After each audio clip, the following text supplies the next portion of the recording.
మరో అడుగు ఆయనపై అసభ్య కామెంట్స్ మళ్ళీ బూతులు మొదలయ్యాయి. ఫస్ట్ పాయింట్ పవన్ కళ్యాణ్కి సంబంధించి ఇప్పుడు పదవి బాధ్యత అని ఆ పార్టీలో ఉన్న ఎమ్మెల్యేలు, ఎంపీలు, కార్పొరేషన్ల చైర్మన్లు, అలాగే జిల్లాల్లో మార్కెట్ కమిటీల వాళ్ళు ఇట్లాంటి వాళ్ళందరినీ కూర్చోబెట్టి సమావేశం వేసి వాళ్ళతో ముఖాముఖి మాట్లాడాలి. మొత్తం మీద గ్యాప్ వచ్చింది. అధినేతకు లేదా సేనానికి సైన్యానికి మధ్యలో ఉన్న గ్యాప్ పరిష్కరించుకోవాలి. రెండవది, తెలుగుదేశం మనల్ని పూర్తిగా పక్కన పెట్టి వాళ్ళే పోతున్నారన్న ఫిర్యాదులు వినాలి. మూడోది, కొంతమందికి వాళ్ళ అధికారాలు వాళ్ళకే తెలియదు.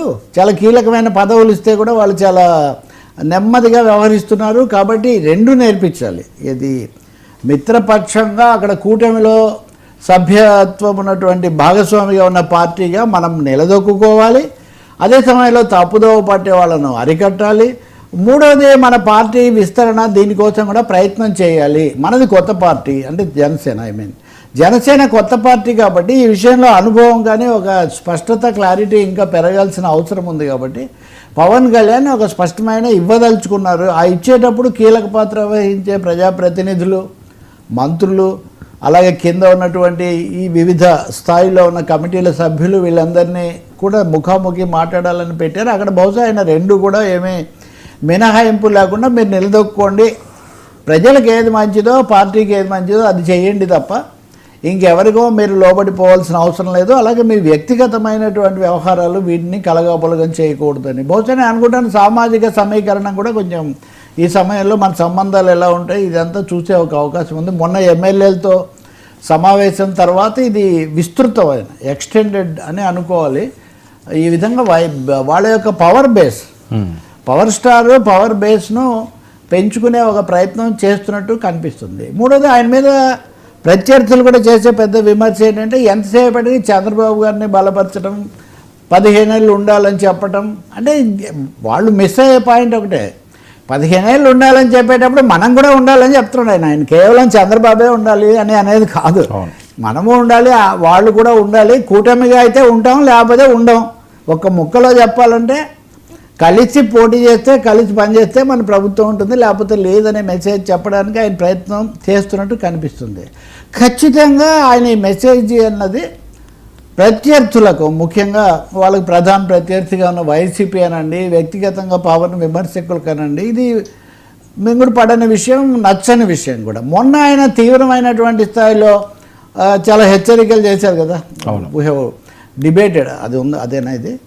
సో అక్కడ చాలా తీవ్రంగా మాట్లాడారు. నేనేది వెనక్కు పోలేదు, ప్రాణాలకైనా తెగిస్తాను, మీకు సిగ్గు లేదా, ఇంకా చాలా తీవ్రంగా మాట్లాడారు. చాలా రోజుల తర్వాత ఎందుకు ఇంత తీవ్రంగా మాట్లాడారు, దానికి ఇంకా అదే సమయంలో పేర్ని నాని మాట్లాడారు, ఇంకా కొంతమంది సమాధానాలు కూడా ఇచ్చారు. మీరు చంద్రబాబును సంతృప్తి పెట్టడానికే ఇవన్నీ మాట్లాడుతున్నారు. అసలు ఒక ఉప ముఖ్యమంత్రి స్థాయిలో ఉన్నవాళ్ళు ఇలా మాట్లాడటం ఏంటి, మీరు కూడా ఇంతకుముందు చెప్పు తీశారు, ఇట్లాంటివి చేశారు కదా అన్నట్టుగా వాళ్ళందరూ జవాబులు చెప్పారు. అసలు లోపాలు చెప్పకుండా ఎందుకు దాడి చేస్తున్నారు, కావాలనే మీరు డైవర్ట్ చేస్తున్నారని. అవన్నీ ఒక ఎత్తు అయితే ఈరోజు ఉదయం అనివార్యంగా మనం చెప్పాల్సి వస్తుంది. ఇప్పుడు కూడా జరుగుతుంది. జడ శ్రావణ్ కుమార్ ఆయన విషయాలు అవి మాట్లాడుతుంటారు కదా, ఆ పార్టీ జై భీమ్ పార్టీ, ఆయన పొద్దున మాట్లాడుతున్నారు. నేను వస్తూ చూశాను. చాలా తీవ్రమైన భాష. ఒకటి, దాడి తప్పన్నారు, చెప్పొచ్చు. ఈ భాష మంచిది కాదన్నారు, చెప్పొచ్చు. మూడోది, ఏసీబీ కోర్టులో మీ వాదనలు మీ సరైనది అయితే చంద్రబాబు మీద కేసులు ఎందుకు వెనక్కు తీసుకున్నారు, ఇవన్నీ చేశారు. కానీ ఆయన గురించి కాదు నా మాట. నేను మొన్న బుద్ధా వెంకట మాట్లాడిన రోజు కూడా ఈ విషయం మీకు చెప్పాను. తర్వాత వైసీపీ వాళ్ళు మాట్లాడినప్పుడు కూడా నేను చెప్తున్నా, మళ్ళీ ఈ రాష్ట్రంలో బూతులు, అసభ్యమైన మాటలు, వాటిలోకి మనం వెళ్ళొద్దు అని. ఈరోజు మాట్లాడింది కనుక చూస్తే ఆడంగి మాటలు. మీరు ఒక చెప్పు తీశారు, ఇప్పుడు ఎన్ని చెప్పులు తీయాలి, కనకపు సింహాసనమున సునకం కూర్చుండబెట్టేనే పద్యం గుర్తొస్తుంది. ఇవన్నీ బొత్తిగా అవసరం లేని విషయాలు వాస్తవం చెప్పాలంటే. ఒకవేళ ఆయన మాట్లాడింది సరిగ్గా లేదని భావిస్తే మళ్ళీ అవే మాట్లాడడం ద్వారా మీరు ఎలాంటి మెసేజ్ ఇస్తున్నారు. అసలు ఈ ఆడంగి ఇట్లాంటి పదాలు సరికాదు అని ఎన్నిసార్లు ప్రజా జీవితంలో చెప్పుకున్నాము. దళితుల తరఫున, అణగారిన వాళ్ళ తరఫున పనిచేసే వాళ్ళు వాడాల్సినటువంటి మాటలు కాదు ఇవి. ఎందుకు మాట్లాడుతున్నారు అంటే నేను ఏదో ఒక విధంగా రాష్ట్రంలో ఒక వేడి ఒక ఉద్రిక్తత, ఒక వివాదగ్రస్త వాతావరణం పెంచే ప్రయత్నం మటుకు చాలా భారీ ఎత్తున జరుగుతుంది.